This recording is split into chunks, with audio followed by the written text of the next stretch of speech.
हमें हमारे गार्डन में रखे खाली गमले जिनमें कि सिर्फ मिट्टी है, हमने कोई भी प्लांट ग्रो नहीं कर रखा है, उसमें पानी डालना चाहिए या नहीं?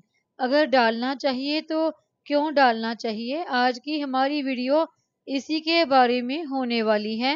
नमस्कार दोस्तों, वंदना गार्डन में आप सबका स्वागत है। हमारे गार्डन में बहुत सारे गमले ऐसे पड़े रहते हैं जिनमें मिट्टी तो भरी होती है, लेकिन कोई भी प्लांट ग्रो नहीं किया होता। ज़्यादातर ये प्रॉब्लम बहुत ज़्यादा सर्दी या फिर बहुत ज़्यादा गर्मी में आती है, क्योंकि इन दिनों कई दफ़ा ऐसा होता है कि कोई प्लांट हमने ग्रो किया, वो ज़्यादा सर्दी या ज़्यादा गर्मी की वजह से मर गया, तो हमने कोई और प्लांट ग्रो नहीं किया। तो फिर वो हमारे गमले इसी तरह से मिट्टी भर के रखे रहते हैं। तो देखिए, जैसे ये मेरे गार्डन में बहुत सारे गमले ऐसे हैं जो ज़्यादा गर्मी की वजह से प्लांट उनके मर गए और मिट्टी भरी हुई है, और अभी मैं वेट कर रही हूँ कि बरसात का मौसम आए और मैं इनमें फिर से प्लांट ग्रो करूँ। क्या ऐसे गमलों में हमें वाटरिंग करनी चाहिए?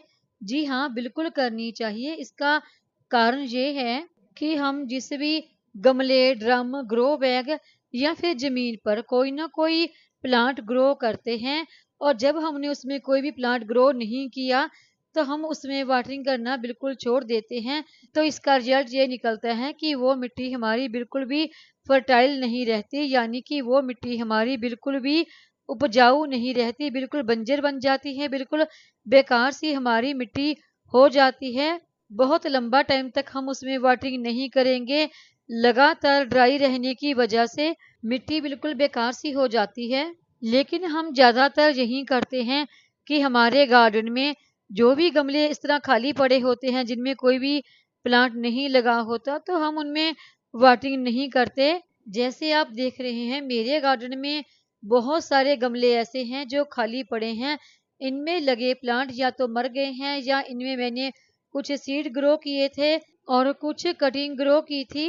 इस दफ़ा गर्मी बहुत ज़्यादा शुरू हो गई, तो वो सीड ग्रो नहीं हुए। तो इन गमलों में मैंने वाटरिंग करनी बिल्कुल भी नहीं छोड़ी। हालाँकि मैं इनमें प्लांट ग्रो करने के लिए बरसात का इंतज़ार कर रही हूँ कि जैसे ही बरसात शुरू होगी तो मैं इनमें फिर से कुछ सीड, कटिंग या प्लांट ग्रो कर लूँगी। लेकिन मैं इन खाली पड़े गमलों में वाटरिंग करती रहती हूँ, जिसका नतीजा ये निकलता है कि इनमें कुछ ना कुछ घास-फूस अपने आप ही ग्रो हो जाता है, और इन गमलों की जो मिट्टी है वो चार्ज हो जाती है, यानी कि वो मिट्टी की जो उपजाऊ क्षमता है उसकी वो बनी रहती है, और हमारे गमलों की सॉइल फर्टाइल बनी रहती है।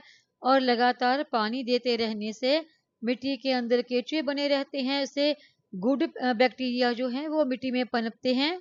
और जब बाद में हम इन्हीं गमलों में न्यू प्लांट ग्रो करेंगे, तो उस वक्त हमारे गमले की जो मिट्टी है वो पूरी तरह से उपजाऊ बनी रहती है। हमें इनमें बहुत ज़्यादा न्यूट्रिशन देने की ज़रूरत नहीं रहती। वैसे तो देखिए, जब हम इन गमलों में कोई प्लांट ग्रो करते हैं और उनके साथ ही इस तरह से घास-फूस ग्रो हो जाता है, तो हम उन्हें निकाल देते हैं। लेकिन खाली गमलों में अगर घास-फूस ग्रो होता है तो उसे होने दीजिए।